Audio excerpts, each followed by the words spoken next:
You know, when I was growing up, I was probably about 8 years old, and at the time, we were living in Silver Spring.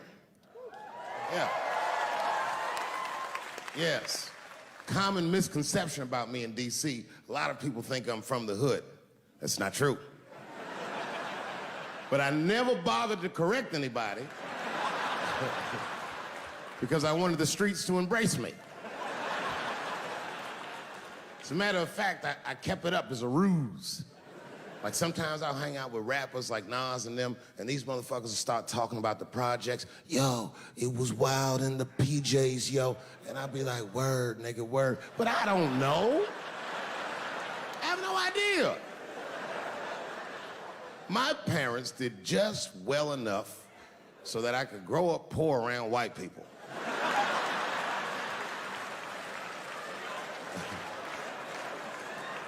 And to be honest, when Nas and them talk about the projects, nigga, I used to get jealous because it sounded fun. Everybody in the projects was poor, and that's fair. But if you were poor in Silver Spring, nigga, it felt like it was only happening to you. I know the pain of that first sleepover at a white friend's house. And you come back home on Sunday and just look at your parents like, y'all need to step your game up. Everything in Timmy's house works. Remember the first time you saw that? In a cold winter, and you'd be at a white friend's house and see the motherfuckers in their living room without their coats on?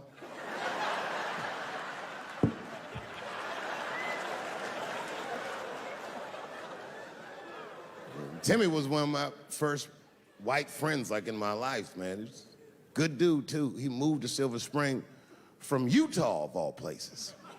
I guess his family was affiliated with that Mormon church they got down there, and me and him used to hang out. And one day I was at his house, we were just hanging out, and Timmy says, Dave, why don't you stay for dinner tonight? I said, oh, man, I'd love to, but I can't. If I'm not home before dark, my mother will kill me. That was a lie. My mother had several jobs. I hadn't seen her in like 3 or 4 days. At that point in my life, it was my experience that white dinner wasn't delicious.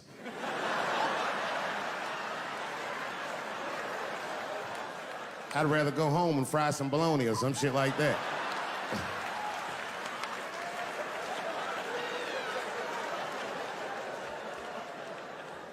But then old Timmy threw me a curveball I wasn't expecting. He said, oh, it's too bad you can't stay, Dave, because Mom made stovetop stuffing. I said, what the fuck, stovetop? Well, hold on, nigga, let me make some phone calls real quick.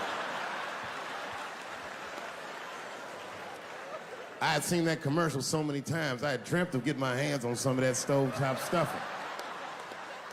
And finally, I met a motherfucker that actually had a box of stovetop in the house. I couldn't miss this opportunity, so I pretended to call my mother. And then I came back and I said, Timmy, you're not gonna believe this great news.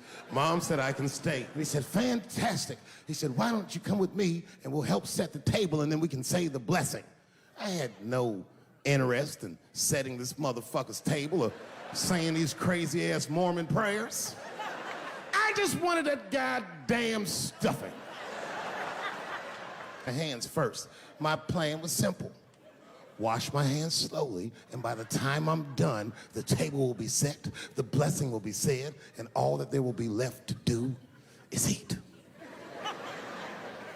Went to the bathroom. I washed my hands very slowly. I must have been in there for about 10 minutes. And suddenly, one of his mothers came to the door.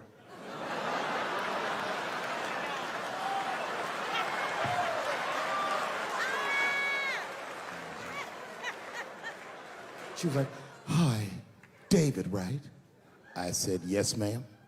She said, Timmy tells me that you're planning on staying for dinner. I said, I hope that's not a problem, ma'am. She says, no, it's no problem. In fact, we'd love to have you. It's just that we weren't expecting company. And I'm afraid there's not enough stovetop stuffing for everybody. So I kicked her in the pussy. Bam! Ladies and gentlemen, I told you I'm dope, nigga. I told you what I was gonna say and you still didn't see it coming. And that's why I make the big bucks.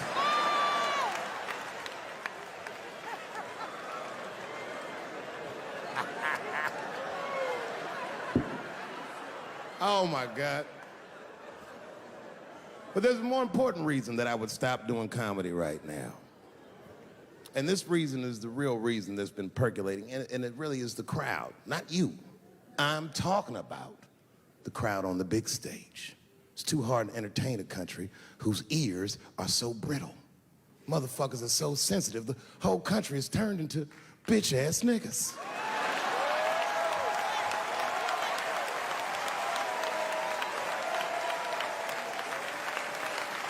Everything you say upsets somebody. You know, I can remember when it all started. It was when I was doing Chappelle show. When I was doing Chappelle show, I used to do the show, and then on the weekends I do like concerts and shit like that. So I'm doing a concert, and there was a couple in the front row, beautiful couple. The wife was obviously Asian. You could see it in her face.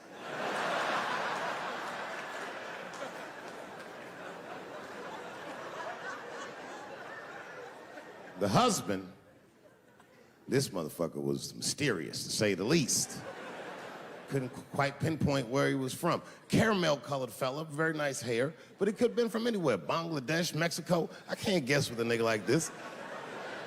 All I knew for sure about this guy is that his wife was a bitch. I could see that in her face, too. No, he was laughing and having a good time, and she was scowling at me at a goddamn comedy show. I couldn't figure it out.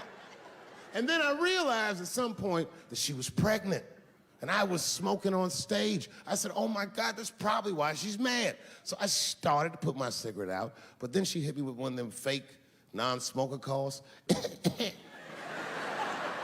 So I just kept smoking. I thought to myself, bitch, that babe will be fine, relax.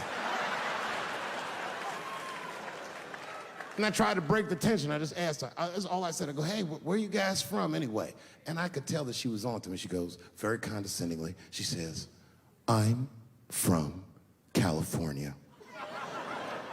If you're asking my ethnicity, I am Chinese. He was like, I'm Mexican, bro. I said, well, I'm sorry if I offended you by asking, but you're a very beautiful couple. And miss, there's no question that you're gonna give birth to the hardest working baby this world has ever seen.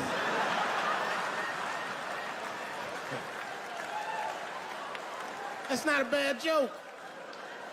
She got very upset. She got up to leave immediately, but she didn't just leave. She had to take one last dig at me on the way out. I will never buy one of your fucking DVDs again, Dave Chappelle. I said, ma'am, with all due respect, Chinese people don't buy DVDs.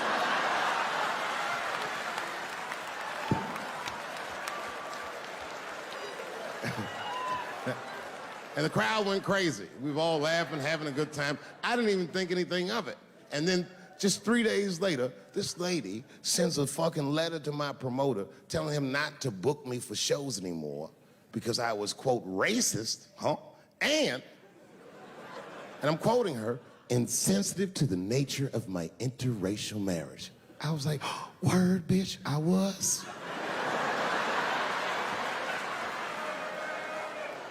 If she would know that I myself am in an interracial marriage.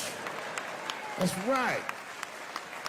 In fact, my wife is Asian too. Surprise, bitch, I'll see you on Thanksgiving.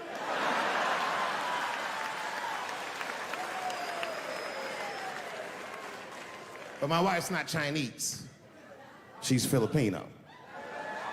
That's right. And our kids are Puerto Rican somehow, so there you go. I don't give a fuck about interracial marriage. In fact, you know what? My mother is half white. A lot of people don't know that. Well, all right, you were a little too excited, but okay. A lot of people don't believe me when I say that, but it's true. You can't tell looking at me, but if I grew my hair out, you would think you was at a fucking Cat Williams concert. My